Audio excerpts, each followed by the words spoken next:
I am not of this world. I come from a place beyond the stars, where the very fabric of reality is woven from strange and exotic energies. My people were travelers, explorers of the infinite expanse of space, seeking out new worlds and new forms of life. But something went wrong. I do not know what happened. One moment I was soaring through the void, the next I was tumbling through an unfamiliar atmosphere, crashing through the trees and landing in a world that was not my own. I was disoriented, confused, and alone. I had no idea where I was or how I had come to be here. But as I struggled to my feet and looked around, I realized that I was not alone after all. There were creatures all around me, tiny bipedal things that scurried about on two legs. They were weak and fragile, their bodies covered in soft, downy fur. But they had a strange sort of intelligence about them, a cunning that belied their apparent fragility. I watched them from a distance, hiding in the shadows and observing their strange ways.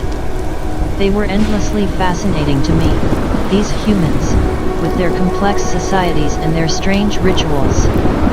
I learned their language, their customs, their beliefs.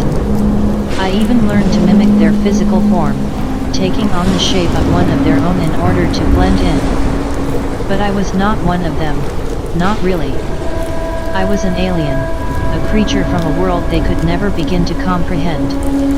And as I grew more comfortable among them, I also grew more ambivalent. Was I here to observe and learn from them, or to use them for my own ends? As the days turned into weeks, and the weeks turned into months, I grew bolder.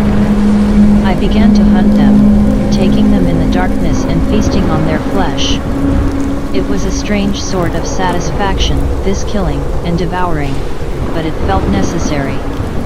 They were a weak and fragile race, and they had no business being here, on this planet that was not their own.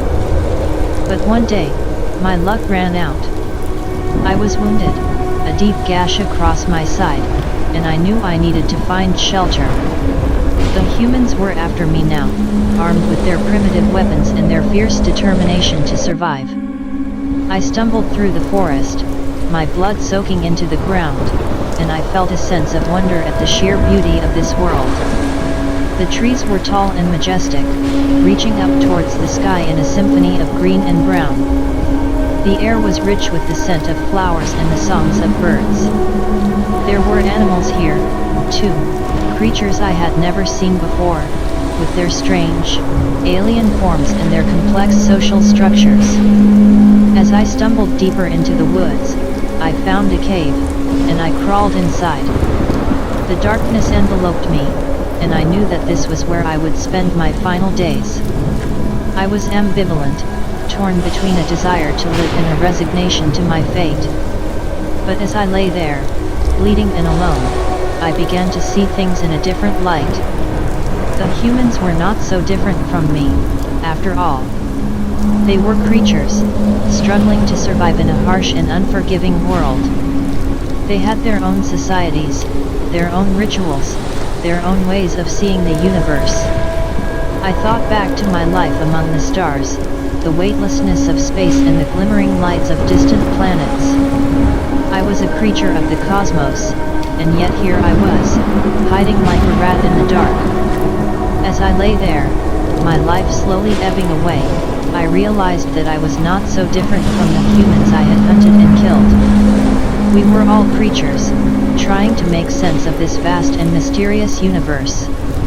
And in that moment, I felt a sense of wonder, a sense of connection to everything around me. I closed my eyes, and as my final breath left my body, I felt a strange sort of peace. I had come to this world lost and alone, a stranger in a strange land. But in the end, I had found something more profound than I ever could have imagined. As I faded away into the darkness, I realized that even in death, I was a part of this world. I had left my mark on it, in the blood and bones of the creatures I had consumed, in the memories of the humans who had hunted me. And in some small way, I had become a part of the great tapestry of life, a piece of the puzzle that made up this strange and wondrous world.